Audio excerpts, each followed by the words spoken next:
The Unlikely Innovators with Mike Commito and Steve Gravel. Presented by Cambrian R&D and the Center for Smart Mining. All right, we're back, and this is another episode of The Unlikely Innovators with me, Steve Gravel, and of course, Mike Commito. Mike Commito. And it's good to be home, Mike. We are home. We're doing a lot of these on location, and we're still at our location, but it happens to be our location. We're here in the we're here in the Glencore Center for Innovation in front of the Sandvik Innovation Room. And of course, that must mean we have someone from Sandvik on today. It does mean that we had somebody from Sandvik on today. We had Haley Blinn, who is a BEV Applications Engineer at Sandvik. So I'll read her bio right now, and then we'll kind of talk about the conversation. But born and raised in Sudbury, Haley's job involves helping mines implement BEV haulage fleets all over the world. Haley has previously worked in underground mobile fleet maintenance and electrical engineering at Macassa Mine and graduated from the University of Toronto in 2020 with a degree in astrophysics and math. So she's much smarter than we are. But how does that link into EVs? Well, we'll get there. Oh. And in her spare time, she enjoys knitting, playing video games. We also learned off camera that she's also big into commercial aviation, which we didn't even talk about. That could have been a whole other segment of the podcast. And then unfortunately, being an Ottawa Senators fan, we won't hold that against her. Yeah. I certainly won't because I don't care. No, I thought it was a great interview with Haley. She's just a fountain of information, and it doesn't seem likely that you'd go from astrophysics to mining, let alone electric vehicles. But I think she shows how that link was made, and it makes a lot more sense now. Yeah, I'm just impressed that at the age of 12, she knew that she wanted to study astrophysics and actually stayed on that course. Yeah. I don't even know what I think I wanted to do at 12. I have an idea. At 22. I think you wanted to be in a punk band and skateboard the rest of your life. Oh, I did do those things, but not well enough to make a career out of it. So. Yeah, the band, again, if anyone wants to look it up, is Spitshine, and they didn't make it. It was pre-internet, well, not pre-internet era, but pre-social media. So you won't find anything. Yeah. But let's not take anything away from Haley. I think we had a really great conversation about her. I think her passion for EVs and batteries, and passion for technology, passion for helping mines, solve problems. I think that was really great when she kind of put it all together. That at the end of the day, she, I think, initially thought she was going to solve the big problems of the universe, but there are still big problems in mining, and I think the work that she does helps mining companies solve any number of problems, from economic problems, environmental, health, and safety. So I think on that, we should just go straight to Haley. All right, and we're back, and we're joined today by Haley Blinn, who is a BEV Applications Engineer at Sandvik. Thanks so much for coming on The Unlikely Innovators. Thank you for inviting me. I'm excited to be on this podcast. Of course, and of course you're going to hear all the sounds. We're in the Glencore Center for Innovation today, which is our HQ, and you're going to hear all kinds of sounds going on in the background. There's a boot boy over here to wash your boots, so just everyone bear with us. But again, thanks so much for coming on. One of the things we kind of ask folks when they first come on is, how did you get where you are? And I think you have an interesting story because, you have a degree in astrophysics and math. And that doesn't seem like an unlikely journey in itself because, that is an innovative field. But how did you end up sort of going through that and now working with electric vehicles? That's, I think, where people from your bio might not make the link from astrophysics to electric vehicles, although the lunar rover is an EV, but I digress. Go ahead. I myself, I think it to be quite unlikely also. Sometimes I wonder, what a wacky path. But I had no aspirations to work in mining. I grew up here in Sudbury, so surrounded by mining. My dad works in mining at Glencore. Both my grandfathers worked in mining, and it never resonated with me that I should do something in mining. As a kid, I wanted to answer big questions and think about big things, and very early on, I learned about space and the universe, and to me that was where all the big things were and all the big questions were. So when I was in 8th grade, I knew and I discovered U of T. They had this program for astrophysics. And I knew then when I was 12 that that's what I wanted to do. And so throughout high school, I did everything I could to make that happen. I went to Confed. I was in evolutionary band. I was really, not thinking about mining whatsoever. And I went to U of T, got my degree. But while I was there, as a student, I had this opportunity to work at Artisan Mining Vehicles, which is now been acquired by Sandvik, the company I now work for today. And I started as an R&D intern doing research on retired lithium-ion cells from the first vintages of artisan loaders that were at Macassa mine, which at the time was owned by Kirkland Lake Gold and is now Agnico Eagle. And I wanted to take a scientific approach. All my friends were doing, you know, physics research at school or for their summer internships, and I wanted to do something similar and make the battery opportunity I had interesting to me on a physics standpoint. So I was very lucky to have an opportunity to test thousands of cells in all different conditions as they had once been used and now they were retired.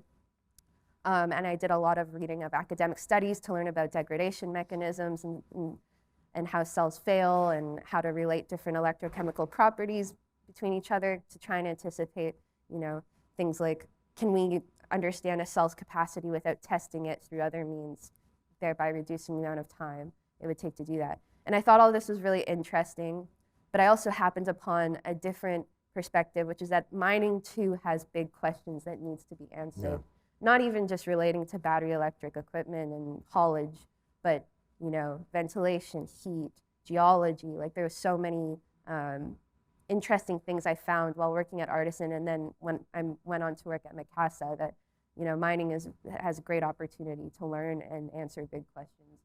And that's what brought me here. I ultimately wanted to pursue higher education, like doing a PhD in astrophysics, but mining felt like the right step after I graduated. And maybe one day I'll go back and do astrophysics again, but right now mining is where I'm happy. And I developed a new way to connect with my dad, and we talk a lot about mining all the time. So it's a lot of fun. So a little unlikely to get into mining, but it makes a lot of sense now after you say all that. Yeah, and I think my general relativity courses and stellar evolution doesn't help me on a day-to-day basis. Like astrophysics is not particularly, it's definitely not a requirement for what I do. But a colleague once said to me, Brian Huff, you might know him at Sandvik, he said, you know, once you understand basic physics, things like energy, power, efficiencies, motion, thermodynamics, things that I understand, you can do anything with that. It's the foundation of how things move, how things work, how things interact. Well, certainly vehicles would be relevant. Yeah. And I think beyond that, even if you don't have a technical degree in physics or engineering, if you have any, if you resonate with learning, then there's a place in mining for you. Yeah. And I mean, when it comes to your role at Sandvik, obviously, and we're in front of the Sandvik Innovation Room here at Cambrian College, so we appreciate our partnership with Sandvik. But Sandvik's a big company, and so obviously they're focused on the big picture. But I think in talking to you, you have a lot of diverse interests. We talked offline about interest in commercial aviation, and your background in astrophysics. How do you maintain that creativity and some of your interests and bring that into the work you're doing with vehicles while also kind of adhering to the bigger picture that Sandvik has for its plans? Yeah, that was a concern I had when I came to Sandvik. Obviously not enough to stop me from being excited to work here, but I had come from a small company, Kirkland Lake Gold, where I had a role in the maintenance department and within electrical engineering, and that was my responsibility, but I was exposed to all sorts of different departments because the company was very small. So I was in lots of meetings with people who, were in ventilation engineering or geology. And so I learned a lot through that. And I also had a lot of exposure to executive level management who they knew my name. They knew to talk to me if there was something going on battery electric vehicle wise at the site. And that was a very cool opportunity that I was worried I would not have if I went to a company like Sandvik that had 40,000 people working there. Like, will I grow? Will I be exposed to a bunch of different departments and learn just from osmosis? However, what I've learned now is Sandvik, the benefit of working for a company like Sandvik, or there's lots of other OEMs that are very similar, is that they're a trusted brand, they're a popular brand. There's lots of mines globally who operate Sandvik equipment. And therefore, when I started working for Sandvik, I've now been able to travel to lots of different mine sites all over the world and see different perspectives on mining. Mining kind of looks the same underground no matter where you go. The rocks all look the same, but the methods of how they actually mine and extract and process different minerals is different wherever you go. The standards are different. And I've been lucky enough to see many different sites because I work for Sandvik, who has such a, is very exposed to the market. And as for creativity and problem solving, well, each mine, despite mining looking the same wherever you go, each mine has different problems they need to solve. And through BEVs, I can find ways to help companies solve whether it's an economic problem, like fuel's costing too much, or say environment problems, like it's very hot underground. Well, BEVs can help solve those ones too. So I feel Sandvik's allowed me to grow a lot and be exposed to lots of different environments, which is really nice. And I suppose, we're at a training college, that's our core business. One of the things that I found interesting is that this sort of the advent of BEVs in mining has been one of the quicker technology adoptions that have happened in mining. Mining's not exactly known for, trying the next big thing quickly. And one of the sort of trickle-down issues with that is how do you find a talent pipeline of people with experience to work on your new EV fleets that you're sort of designing, or even, in fact, the people who are designing them? There isn't 30 years of experience making heavy-duty EVs to draw from. Obviously, Sandvik has taken an approach where you find creative people in adjacent fields. But what is sort of the strategy you've noticed around the office of where Sandvik sort of finds its people to fill those roles? Yeah, we're dealing with the same problems that everyone else is. Like, there is a labor shortage for skilled tradespeople. And moreover, as you said, it's a very novel technology. So who's the right person to put on this? Different companies are taking different approaches. Like customers we have who are acquiring our battery electric equipment, they may have a preference to put, people with electrical backgrounds rather than mechanical now on heavy duty equipment because of the presence of high voltage systems. From what I've seen is that it really depends on the region. For instance, Canada has different standards for who can and cannot work on electrical systems of a certain voltage than Northern Europe. And that makes a difference in who you can employ to work on them. In Canada, actually, most of our technicians do have an electrical background, and we've upskilled them to understand heavy-duty machinery rather than the other way around. But I know that in places like Australia, they're doing the opposite, where they're taking heavy-duty mechanics and upskilling them to have an electrical background as well, doing electromechanical work. So I think that's something that's still evolving, and it will depend heavily on the region, as I mentioned.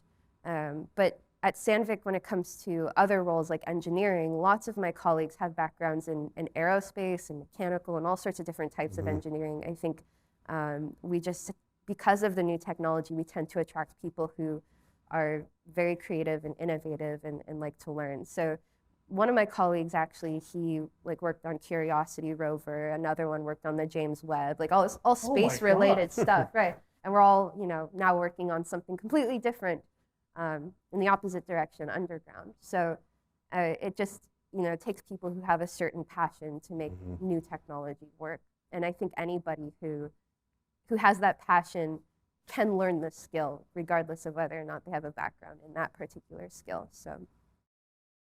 That makes for a really interesting water cooler talk.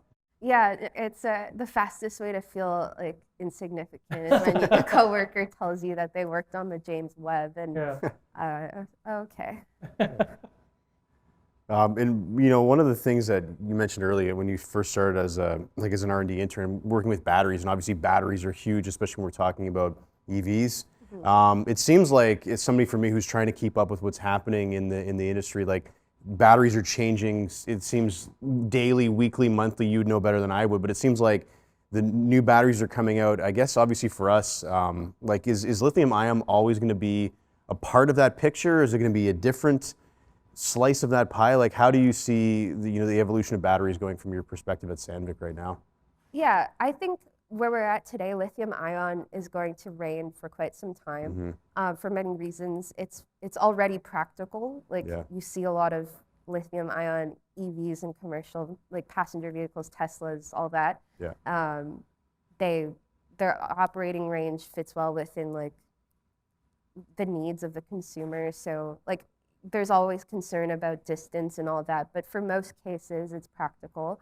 They're economic, but much like all energy sources before it, there is like the biggest threat to lithium ion is if the next thing comes around and it's more energy dense and more economical, then that will be the next thing. However, based on what I read and what I understand, lithium ion, that threat doesn't exist at the moment. Moreover, lithium ion chemistries still have room to grow in those regards. Like, not to get all advertising on you, but we're releasing a new battery this year at Sandvik for our load and haul equipment. That's the same chemistry as before, all the same electrical parameters, but 37% more energy dense. And the manufacturer of the cells has found a way to just, package the electrodes and the electrolyte just a bit more efficiently to then, make a better product, but it's all still the same chemistry. It's still lithium ion. There are, though, some real, I guess, emerging chemistries that are very exciting and will make a big difference in the battery space, whether or not it's for EVs or not. Most of this movement, from what I understand, is in stationary storage. So when it comes, let's first talk about EVs. There's solid state batteries are like the new hot thing that everyone likes to talk about.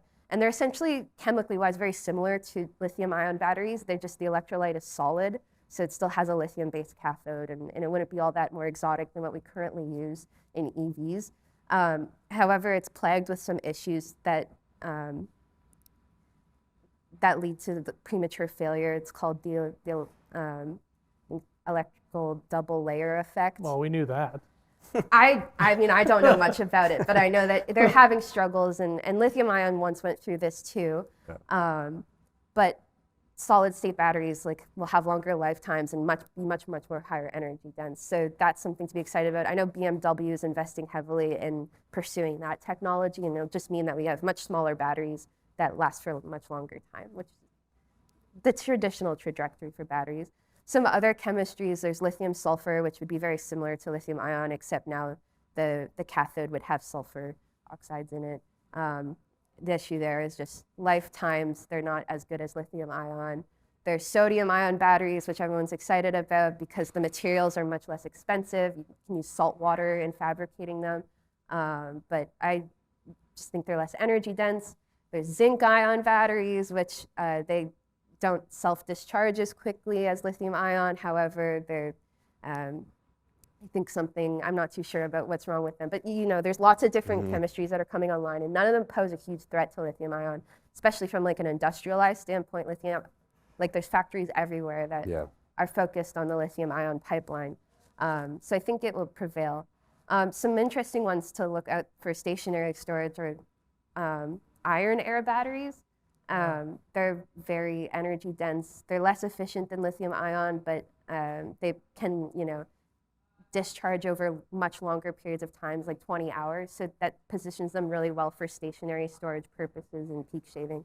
And then redox batteries, everyone likes to talk about those too, but they're less agile and, discharge very slowly. And anyways, I've been going on about batteries for a while, but there's lots of different chemistries. That's why I brought you on. Yeah, a lot of different chemistries out there. A lot of them are very interesting. They're all going to serve different purposes to the world, but I think for EV specifically, lithium ion is going to be here to stay for quite some time.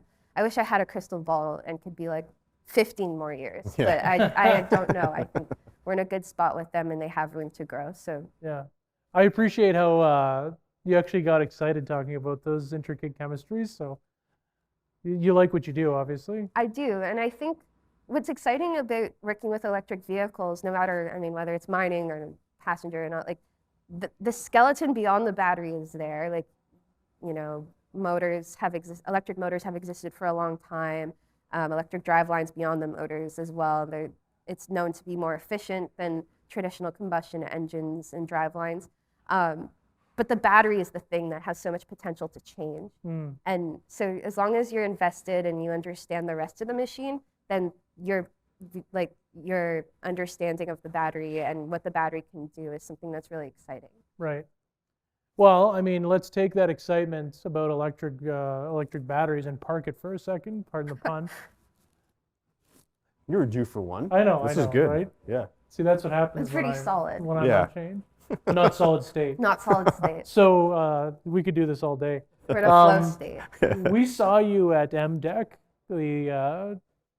I forget what Mining Diesel Electric Powertrain Conference. That's what kind of just rolls off the tongue. Yeah. Anyway, there were 2 presentations about hydrogen powered drivetrains. Just thoughts on that technology, not asking you to break news or anything like that, but just, is that a future for underground vehicles? I'm a hydrogen enthusiast. I'm a hydrogen supporter. Big hydrogen girl here. Pocket of big we hydrogen. Obviously knew you were a big hydrogen girl. Yeah. I mean, you can imagine, as someone who's done astronomy and cares about stars, like hydrogen is the lifeblood of the universe. Now, as for how that translates to machines, I'm really excited about hydrogen. I think it gives me the warm and fuzzies, like the story behind, like what that would look like for the environment. So, like, you imagine starting with water, going through an electrolysis process, acquiring your hydrogen, and then once it burns through the machine, you get water again. Like, it's a very conceptually stable fuel. However, I think there's a lot of economic issues with hydrogen as a fuel. Green hydrogen to obtain is much more expensive than diesel. For underground purposes, like, you're talking anywhere from $4 to $7 US right now to even just acquire a kilogram. Now, a kilogram of hydrogen is 3 times more energy dense than a kilogram of fuel, or diesel, sorry. However, that's when it's like, you only get that density benefit when it's in liquid form. And that's where all like the concerns would come around, is you have to now transport and store and within the vehicle and underground liquefied hydrogen, which, requires cryogenic chambers and all sorts of high pressure systems, and it gets very expensive. And not to mention, like, you can imagine there would be safety risks associated with that, high pressure systems. And I don't think anyone wants a Hindenburg happening underground. Those are things, though, that can be overcome, right? Like, we do deal with lots of, high risk, dangerous combustible gases underground. Explosives even it's one of the main things to have underground. So I don't think hydrogen is too, shouldn't be too scandalous, but I just think the cost to do it safely is very high. Yeah. And another added thing about hydrogen is the fuel cell itself that would be within the machine, like the engine essentially, it has a proton exchange membrane that requires platinum as a catalyst. And that's very expensive. And I've read studies talking about, like, if we're considering hydrogen as a means of fuel for global, like, cars that people drive, there's not enough platinum in the world to support that. So I think that's something that may pose a risk as well, as the actual componentry is quite expensive. And, that would also increase the cost of having a hydrogen-powered car. But I think we can do it. I'm a big believer still. I'm excited about hydrogen and other alternative fuels that are out there. And you've probably heard of, like, the small modular reactors, like nuclear. That's very exciting to me. I don't know as much about that, but I do think there's going to be the landscape of the mine site looking forward is going to have a lot of different types of technologies, whether it's nuclear, hydrogen, or battery, or solar, all these things working together to support a low carbon mine site. I feel like our colleagues that sell and make diesel filters were less excited about this at the conference than we were, but I think they'll they've got some time to evolve and adapt. So. Well, and maybe they should, Canada might not be the right place, as I understand. Canada is making huge advancements in the space, especially in mining. We're global leaders when it comes to electrification and mining. But I think maybe there's some other regions they could go where they'd still have enough time to keep their job and and sell diesel particulate filters and all that. We wanted to have a little bit of fun with you, and I don't think this is too much of a leap, considering that, you've studied the universe, you have a degree in astrophysics, you work in mining. We're in Sudbury, we're mining underground, but space mining, I'm going to hazard a guess that you've thought about this at least a few times in your life. Do you have any thoughts on space mining? What do you think about space mining? Are we ever going to get to a point where that's the next frontier where we're actually viably pursuing? See, you're on to me, because that's actually why I decided to do astrophysics when I was 12, is because I forecasted that space mining I was bullish on space mining as a 12-year-old. Early adopter. No, I do think it's funny. People ask me about this all the time, and I'm like, honestly, I haven't given it a lot of thought. I think it would be super cool. You as a kid, when you go to NASA, in Orlando. Hold on. Not every kid goes to NASA. Sorry. When you go to Disney World and you happen to go to Kennedy Space Center as a side thing as a kid, and you touch the moon rock that's there, but could you imagine? No, my iPhone's actually made out of nickel from Mars. That would be super exciting. But I think before we get to space mining, there's going to have to be a lot of problems with mining on Earth before companies invest that money to acquire minerals from space. I don't even know what would that even look like. It'd be very expensive.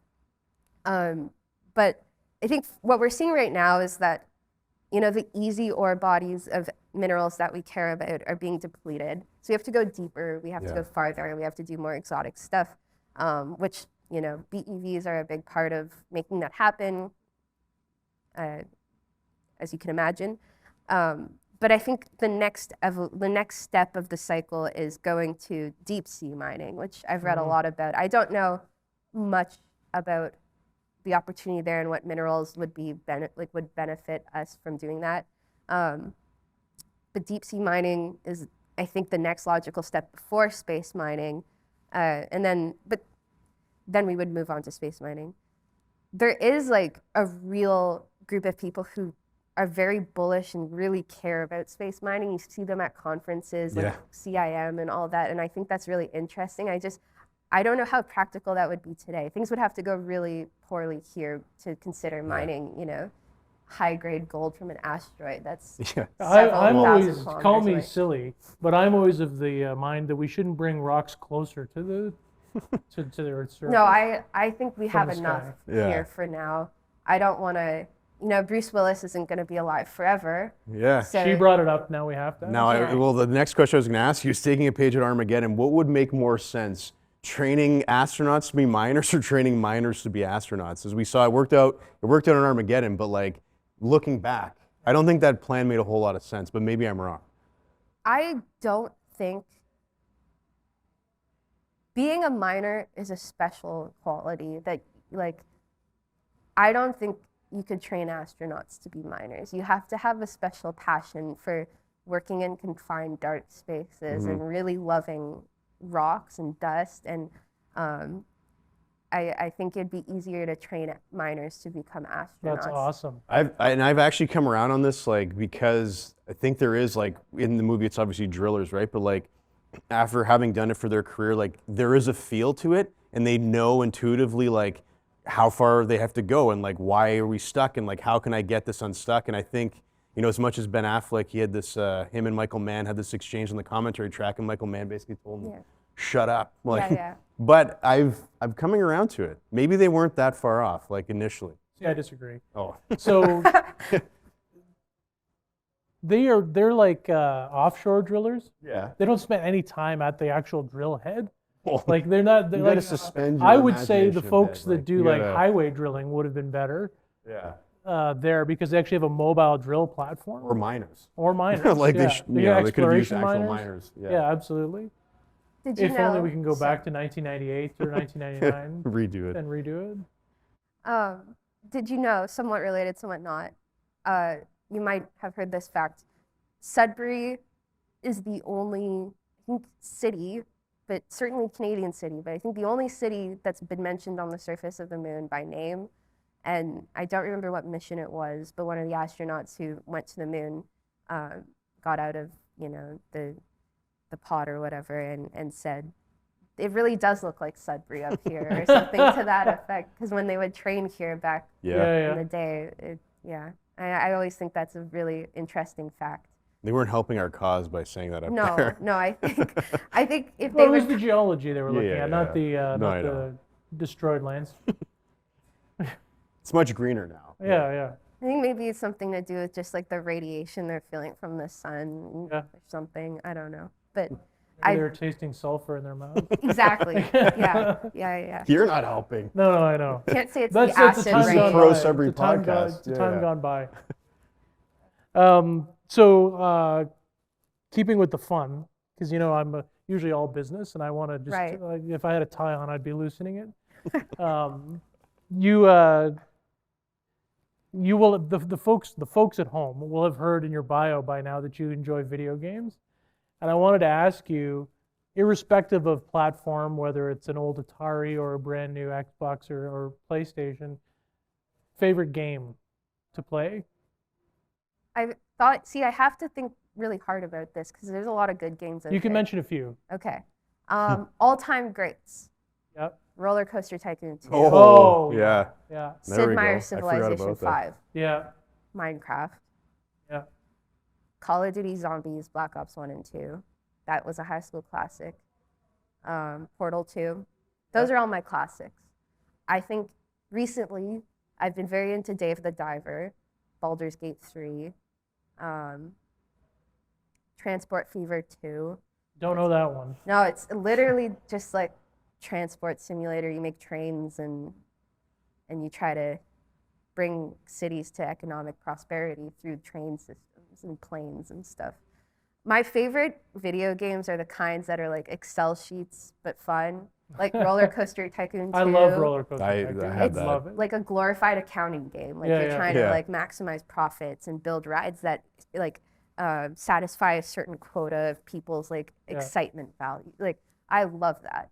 I've been talking to my boyfriend and I mentioned to him recently, like it would be really, really cool. Like Minecraft exists, but it'd be really cool to do a mining-based game that was very similar to Roller Coaster Tycoon, where you're given like a random ore body, randomly generated ore body, and a certain amount of capital, and you have to like have a certain amount of time to create a profitable mine. Oh yeah. That would be so much fun. And then you make technology choices that are good in the short term that might not have long-term payoff. Yeah. It's like the game of life, the board game, but for mining. And some people are maybe listening to this like, this is my job and it's boring. But I think this could be a really fun video game with like, if you have like really cool graphics and like it's cute and all that, it could help bring interest into mining and the economics of mining. Like, should we drive a deeper shaft or should we do some sort of ramp or, You can bring labor relations into it. Exactly, strikes, all of that. Oh my God. We have a game design program here, don't we, Mike? Yeah, we do. I think there's something that could be done there. I mean, we've already shared the idea with we should maybe, millions of listeners. We should cut this out and just keep it. She's right. Yeah. No one capitalized on this yet. We're gonna be the first. Give us a few months head start. Yeah. Oh, that's great. I think it'd be a lot of fun. Roller Coaster Tycoon was huge for me. SimCity.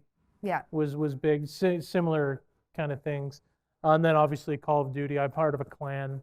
So it's a clan of only 8 people, but it's a big enough clan. It's a pretty big clan. Yeah. I haven't played like a first-person shooter in quite some time. I've been like, if I have free time, I'm either knitting or I'm playing Civ 5 now. Like I've played Civ 5 for a long time, but it's just it's the perfect level of game where if I have 8 hours with nothing to do, I can make time go by like that, and I've conquered all of Greece. And it's just, it's a, Now Civ 5 I've not played, but is it still turn-based? Because turn-based is key for that game. They're all very, like all the Civs are similar. There's just like minor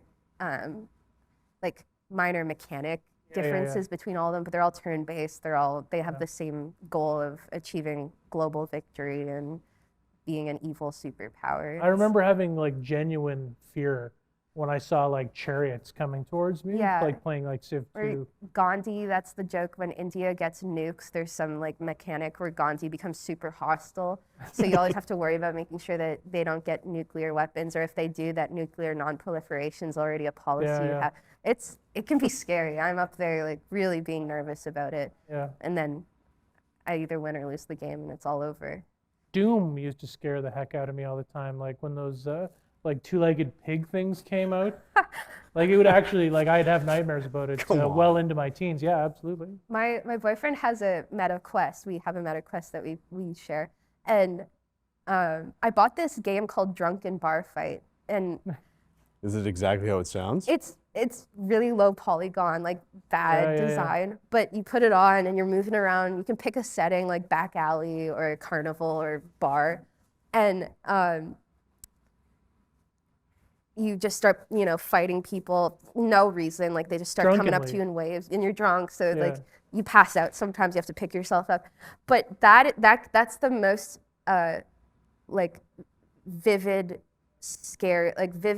anxiety I've ever had playing a video game, because you're in the game now with your headset. The whole world is this, and there's people who are like, 6'5" in the game coming up who are gonna like. They're there to punch you and fight, and you're like, this is too real. Yeah. But you're ready.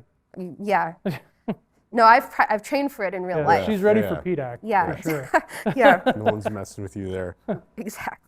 I may reveal myself as a psycho, but like when I had Roller Coaster Tycoon, after I tried to make like a viable park, it was building roller coasters that would obviously just like kill everyone. Like the trolleys would like fly off. They wouldn't end. They allowed you to like end the coaster at like a off ramp, and it's like they would just fly off and crash into the ground. Yeah. It's like why would they have let kids do that? I don't Consequences, man. It's learning. Oh yeah, I did. The stock dropped significantly after I killed all the people on that ride. Yeah. I started playing like as like a 5 or 6 year old, and I remember there's certain levels where the goal is to have a certain amount of people in your park. So I would put no entry signs on all the park exits so that no one could leave, because they made no entry more than they Hotel California. Yeah, but then you have to have enough food because they get upset if they don't have access to food. Well, they just start getting angry because they can't leave. Yeah. I don't like it when they're complaining it's too hot. It's like, bro, we're outside. Like, what do you want me to do about that? It's too hot in the park. Shade. Right. Well, another solution is angry park goers. You can pick them up with your little cart. Oh yeah, that's right. Just drop them in the water. Woods. Yeah, the pool. Yeah. Too hot now, I guess. Now I'm removing your bodily autonomy. Yeah. Yeah. It's quite innocent by title, but I think it's quite menacing in actual execution. It's more roller coaster like Maniac rather than Tycoon. How am I gonna play that now? The first time I ever played it was a demo in like Cheerios. They used to give those. That's what got me onto it, and then I bought it. Yeah. But I might have to dig that out. Oh, it's addictive. Yeah. It's a fun game. Yeah. Well, one of the other questions we had for you, we know that you're a big hockey fan. How excited will you be when Ottawa finally gets an NHL team? Yeah. See, that's the thing. I wasn't expecting your face to be like that. She didn't take the bait. Well, even I would say like we just got like a pretty sick PWHL team, but they're not doing too well either.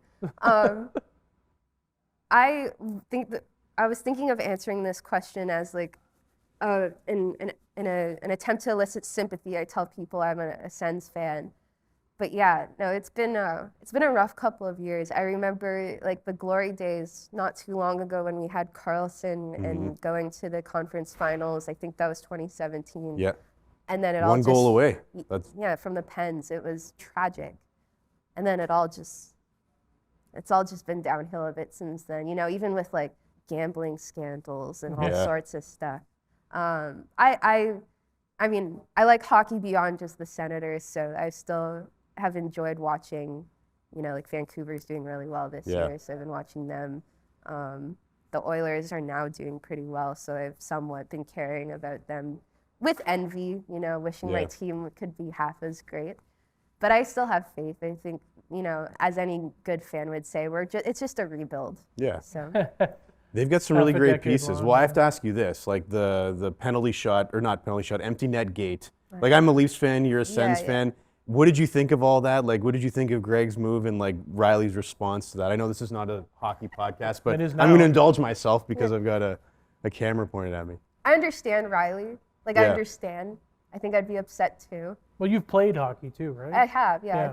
I played Lady Wolves, like the Sudbury Canonical Girls team. I would be upset. I think that's a bit showboaty. A cross check to the head is, probably, even if I felt like it made sense to do, I'd know like maybe I would, how the league would reprimand me probably isn't worth it at this point, especially if I'm on the Leafs and, it's kind of a make or break situation right now, from my understanding. So I think it was a bit aggressive on the execution by Riley, but I do understand it. It was inappropriate for Greg to do that. To cross check, yeah. It is funny. I mean, Sen's got to have there's always got to be some controversy going on with our franchise, and I just thought, at least it's something funny this time. Yeah. I liked that it looked like what I would do in a video game. Just take a wide open clapper like 10 feet from the goal. Yeah. Exactly. It was actually just, he let his intrusive thoughts win. And he was just It's like, I'm going for this. Exactly. This is gonna, but I mean, the Leafs went on a winning streak after, so I guess we have to thank that it move because it some. inspired them to like rally around Riley and his 5-game ban. So. And that's all they ever needed. Yeah. Exactly. So. No, I lived in Toronto when I went to university, so I'm like a covert Leafs fan a little bit in that I want to see the city like have success. I was there in my first year of university was 2015 when the Blue Jays went to the bat flip. The bat flip night. Yeah, that was a good year. I in my dorm I was on the 3rd floor, so it was close to the ground and could hear outside, and I had a little window that I opened up, and the entire night, like people were in the streets cheering and excited about the bat flip and the win and Batista and all that. And I just thought, this is so cool living in a city like this where this is happening. Then whatever year the Raptors won, 2018, 2019. Yeah, 2019, I think. Same thing. Like the city just erupted in excitement, and there was, the parade was crazy. I didn't attend personally, but my friends did.